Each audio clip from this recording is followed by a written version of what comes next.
नमस्ते दोस्तों। नमस्ते। मेरी तरफ से सबको नमस्ते।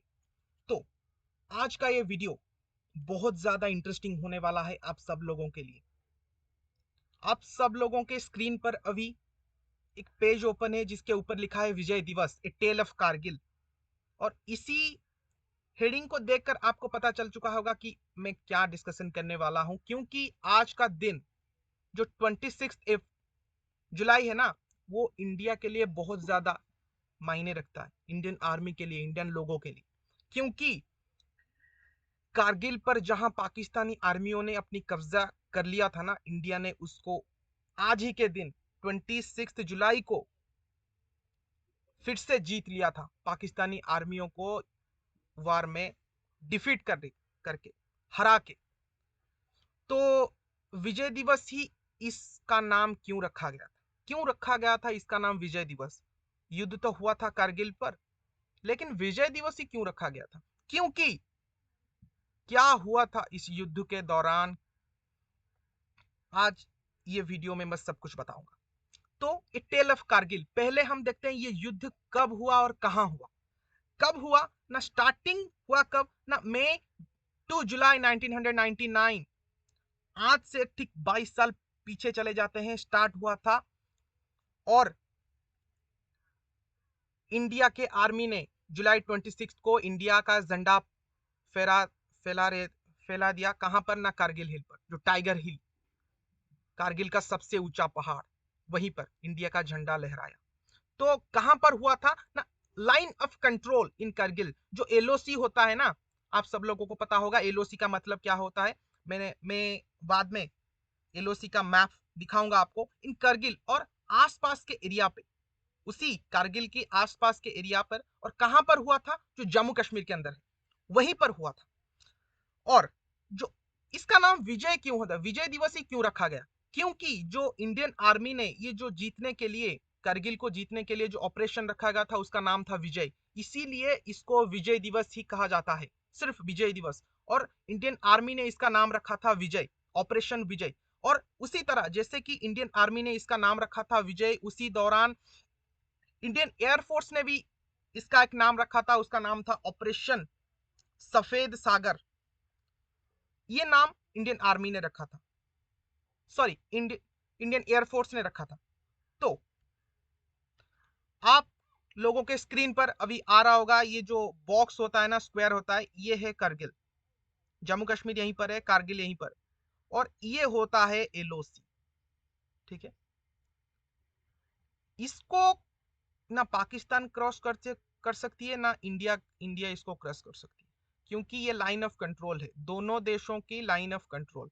लेकिन पाकिस्तान ने हर समय की तरह धोखा किया, और इंडियन आर्मी के बेस पर, यहाँ कारगिल पे जो इंडियन आर्मी का बेस है, इसके ऊपर कब्जा कर लिया। ठीक है। और ये जो रेड कलर में दूसरे पिक्चर में आप देख रहे हैं ना, ये जो रेड कलर में टोटल है ना, ये टोटल कारगिल डिस्ट्रिक्ट है। जैसे कि 370 के जाने के बाद जम्मू कश्मीर इंडिया का एक अंश हो गया, तो ये कारगिल डिस्ट्रिक्ट है टोटल। तो पहले क्यों, जो रीजन क्या था वार के लिए, तो पहले आप सब लोगों को पता होगा 1947 में इंडिया इंडिपेंडेंट हो गया, स्वाधीन जो हो गया, इंडिपेंडेंस हो गया। उसके एक दिन पहले पाकिस्तान हो गया था, अगस्त 14 को 1947 को। लेकिन जम्मू कश्मीर को लेकर इन दोनों देशों में हर समय युद्ध चलता था। तो जम्मू कश्मीर पहले जो नॉर्दर्न एरिया होता है ना, वही कारगिल के पास, तो नॉर्दर्न एरिया पे डिवाइड के लिए, नॉर्दर्न एरिया को डिवाइड के लिए ये जो एलओसी खींची गई है, उसी के लिए 1947 टू 48 वार हुआ था। कहां कहां, किसके किसके बीच ना, इंडिया और पाकिस्तान के बीच। इंडिया बोल रहा था जम्मू कश्मीर हमारा है, पाकिस्तान बोल रहा था हमारा है, इसीलिए वार हुआ था। तो इसी की वजह से एलओसी खींची गई थी, जो एलओसी लाइन है, इसी की वजह से खींची गई थी। उसके बाद बहुत सारे वार हुए इंडिया पाकिस्तान के बीच। उसके बाद 1999 में इन फरवरी, अटल बिहारी वाजपेयी जी, जो हमारे उस टाइम के प्रधानमंत्री थे, उन्होंने पहली बार एक अच्छा कार्य किया था। क्या किया था ना, इंडिया इंडिया से लेकर पाकिस्तान तक बस सर्विस चलाई थी, जो लाहौर तक जाती थी। और ये साइन कहां हुआ था, लाहौर डिक्लेरेशन में।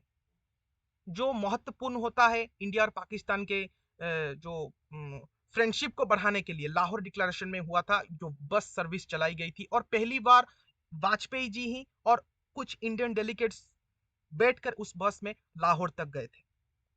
और क्या क्या जो डिक्लेरेशन हुआ था, लाहौर डिक्लेरेशन क्यों हुआ था, what happened, why happened Lahore declaration.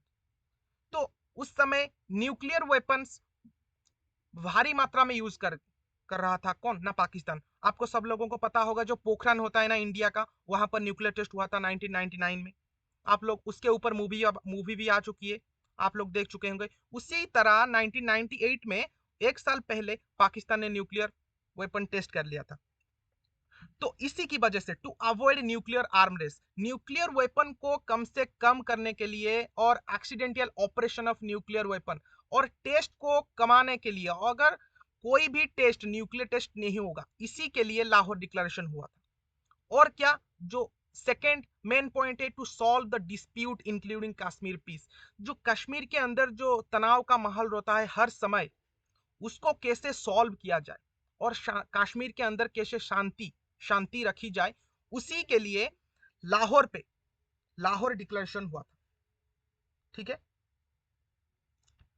तो जो बस सर्विस चलाई गई थी, आप सब लोगों के स्क्रीन पर अभी आ रहा हो, जो इंडियन डेलीगेट्स गए थे, उस समय के प्रधानमंत्री जी अटल बिहारी वाजपेयी जी, आप सब लोग देख रहे होंगे, ये आपके स्क्रीन पर ये अटल बिहारी वाजपेयी जी है। और उनके साथ इंडिया फिल्म तारका के बहुत बड़े हस्ती जो शत्रुघ्न सिन्हा जी हैं, वो गए थे और कुछ इंडियन डेलीगेट्स भी गए थे।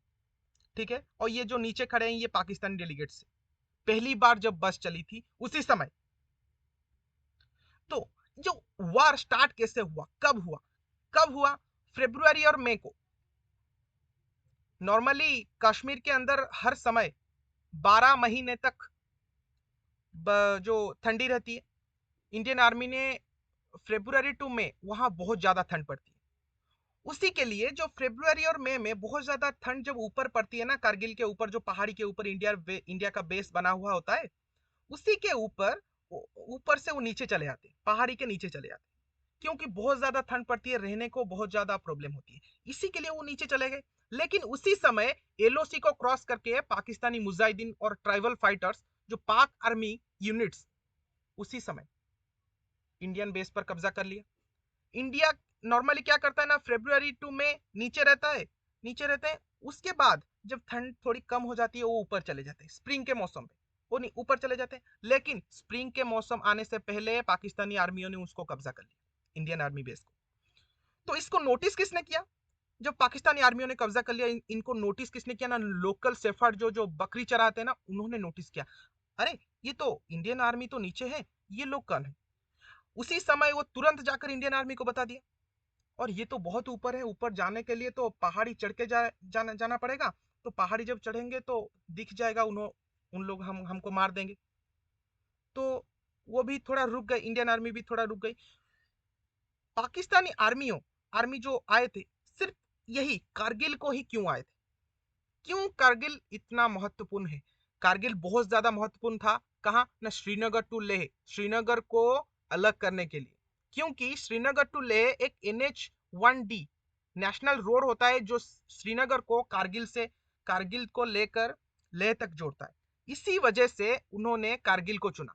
और एलओसी पर कब्जा जब कर लिया, तो could be targeted easily from occupied high peaks और पोस्ट।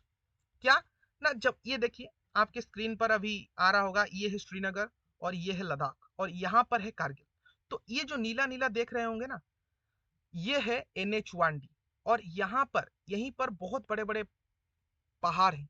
उसी के ऊपर अगर आप बैठ गए ना, तो यहाँ से जो भी सामान जाएगा कम्युनिकेशन के लिए, जो भी इंडियन आर्मी के लिए हेल्प के लिए जो भी सामान जाएगा, आपको इजी से आप देख सकते हैं और इसको उड़ा भी सकते हैं। इसी की वजह से पाकिस्तानी आर्मियों ने इसी के ऊपर कब्जा कर लिया था। क्योंकि जो श्रीनगर में आर्मी बेस था ना, उसको जो सामान सप्लाई हो रहा था कहां से ना, लेह से, लद्दाख से, यहीं से। तो कम्युनिकेशन को काटने के लिए, श्रीनगर को इंडिया के कम्युनिकेशन में काटने के लिए कारगिल को ही उन्होंने चुना। तो क्या हुआ ना, एम क्या ना sharp the link between Kashmir to Ladakh, Kashmir को लद्दाख जो कम्युनिकेशन है वो काटने के लिए, और cause India to withdrawn the Siachen glacier, Siachen glacier को इंडिया को छोड़ना पड़ेगा उसी की वजह से, और forcing India to negotiate a settlement of Kashmir dispute. उसी समय कश्मीर के अंदर जो तनाव का माहौल रहता था, अगर हम कारगिल को कब्जा कर लेते हैं, कश्मीर जो श्रीनगर को कम्युनिकेशन नहीं कर पाई कौन ना लद्दाख, तो श्रीनगर इंडिया से कट के पाकिस्तान में आ जाएगा। तो उसी की वजह से जो डिस्प्यूट हो रहा था उसको कैसे सेटलमेंट सुझाव कैसे बंद किया जाए, ये जो डिस्प्यूट आ रहे हैं प्रॉब्लम्स आ रहे हैं इसको कैसे सुधारा जाए, उसी की वजह से उन्होंने वहां पर कब्जा कर लिया था। उसी समय क्या हुआ ना, इंडियन आर्मी एंड एयरफोर्स ने लॉन्च कर दिया क्या ना, अटैक कर दिया पाकिस्तानी पोजीशन पर। जो ऊपर थे ना वो बहुत ऊपर थे, उनके उन तक पहुंचना बहुत मुश्किल था, लेकिन इंडियन आर्मी हमारा जान जो है ना वो पहुंच गए ऊपर।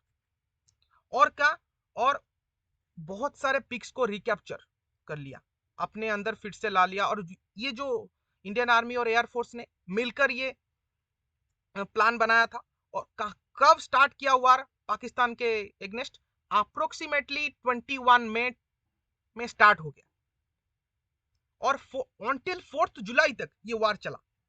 4 जुलाई, मई जुलाई 15 डेज, 15 to 20 डेज तक ये वार चला। और इसी वार के दौरान इंडिया ने बहुत महत्वपूर्ण जो टाइगर हिल है, सबसे ऊंचा पहाड़, और Tololing and many more hills, उसको कब्जा कर लिया वापस से, वहां से पाकिस्तानी आर्मियों को हटा दिया। उसी समय जैसे कि पाकिस्तान हार रहा था, लूज कर रहा था, उसी समय यूएस ने पाकिस्तान के ऊपर प्रेशर बनाया। पाकिस्तान के उस समय के प्रधानमंत्री थे नवाज शरीफ, उनके ऊपर प्रेशर बनाया कि आप अपने ट्रूप्स को पीछे ले लीजिए, इंडिया को, वो इंडिया का है, इंडिया का कारगिल है, वो कारगिल आप छोड़ दीजिए।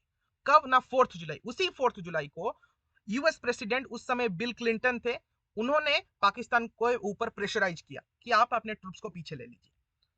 तो एंड हो गया जुलाई 4 तक, सब खत्म हो चुका था, और 20 दिन तक वार चला। तो वार खत्म हुआ कब ना, आज ही के दिन 26 जुलाई 1999, 22 साल पीछे, आज ही के दिन आप सब लोगों को बहुत बड़ा दिन होगा, क्योंकि आज ही के दिन 22 साल पीछे चले जाएंगे तो इंडिया ने कारगिल पर फिर से अपना झंडा लहरा रहा।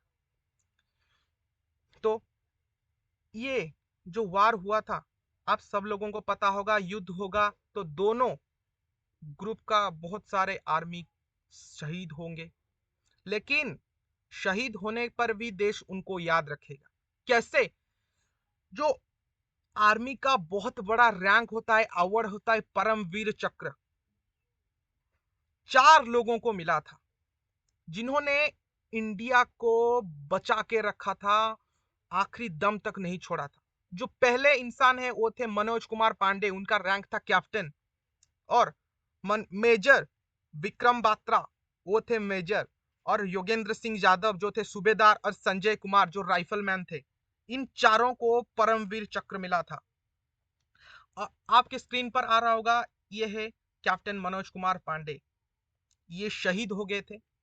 और दूसरे ये हैं सूबेदार योगेंद्र सिंह यादव जी, ये पहले से इंसान थे जो जिंदा थे उसी वार के दौरान, और इनको परमवीर चक्र मिला था। इन्होंने कहा था इनको 12 गोलियां लगी थी, 12, फिर भी इन्होंने हार नहीं मानी। इन्होंने बोला कि मरते तक युद्ध करूंगा, आखिरी बूंद तक मैं युद्ध करूंगा, इन सालों को मार के जाऊंगा, यही बोले था।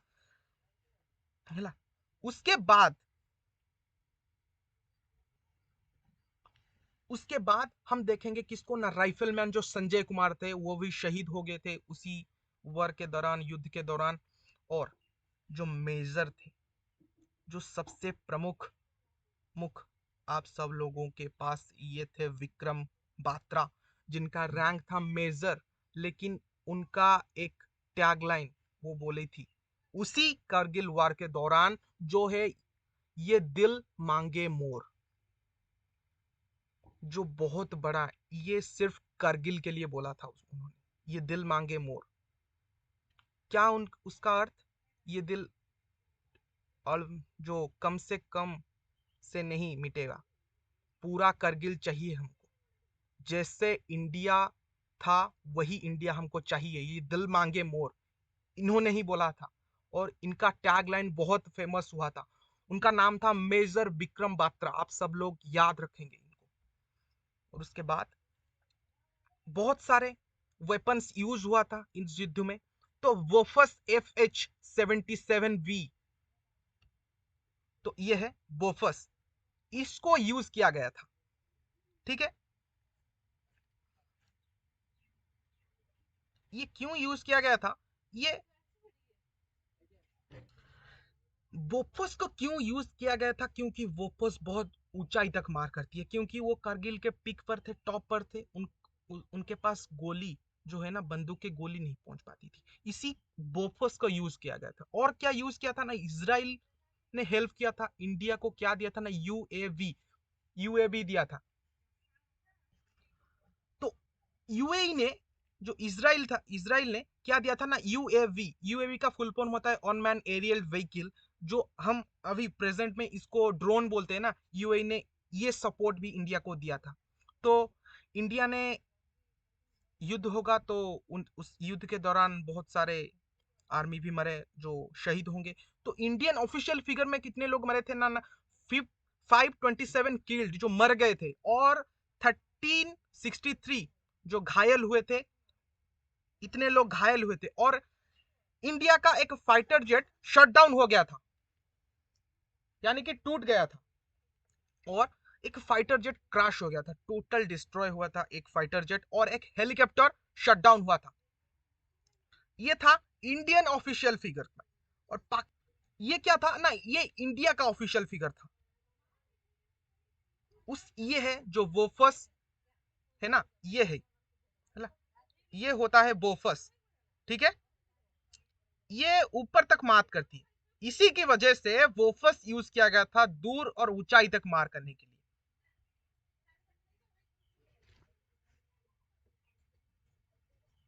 और पाकिस्तानी फिगर क्या था ना, 2700 से लेकर 4000 किल्ड, जो मौत हुई थी 2700 से 4000 तक हुई थी। और पाकिस्तानी आर्मी कितने मरे थे ना, 453 killed Pakistani army, and 357 killed, और 665 प्लस घायल हुए थे। ये पाकिस्तानी फिगर है। और इंडियन फिगर हमें देख रहे, तो ये है पाकिस्तानी फिगर। पाकिस्तानी फिगर में क्या ना, 2700 से लेकर 4000 तक किल्ड हुए थे, मर गए थे। और पाकिस्तानी आर्मी कितने मरे थे ना, 453 किल्ड हुए थे, और 665 वुंडेड, अगर क्या ना, घायल हुए थे इसी युद्ध के दौरान। और युद्ध समाप्त कब हुआ ना, 26 जुलाई 1999 को। ठीक है, और ये जो हिल देख रहे हैं ना, इसका नाम है क्या ना, टाइगर हिल, सबसे ऊंचा हिल। यहीं पर 26 जुलाई को इंडियन आर्मी ने इंडिया का झंडा ऊंचा किया था, और इंडिया का नाम रोशन किया था इंडियन आर्मी ने। ये हिल, इसका नाम है टाइगर हिल। तो ये है, ये जो वीडियो मैं टोटली डेडिकेट करता हूं किनको ना, जो कारगिल के हीरोज है, जो आर्मी है, और जो -10 या 15 डिग्री के अंदर वहां रह रहेंगे। हम लोग 10 डिग्री के जब हो जाए, जो विंटर सीजन में जब 4 या 5 डिग्री हो जाता है, तो हम लोग ठंड सहन नहीं कर पाते। लेकिन उन लोगों ने -10 डिग्री के अंदर पाकिस्तानी आर्मियों के साथ लड़ाई कर रही थी। तो ये सारी जो वीडियो, जो क्रेडिट उन इंडियन आर्मी को जाता है, एयरफोर्स को जाता है, जिन्होंने सपोर्ट किया था उन सबको जाता है। तो वीडियो के एंड में अगर वीडियो आपको अच्छी लगी तो लाइक, शेयर एंड सब्सक्राइब कीजिए। टोटली जो क्रेडिट मैं इंडियन आर्मी को देना चाहूंगा। तो वीडियो अगर अच्छी लगे तो लाइक जरूर करना। अभी वीडियो को एंड करने का समय आ गया है, तो जय हिंद।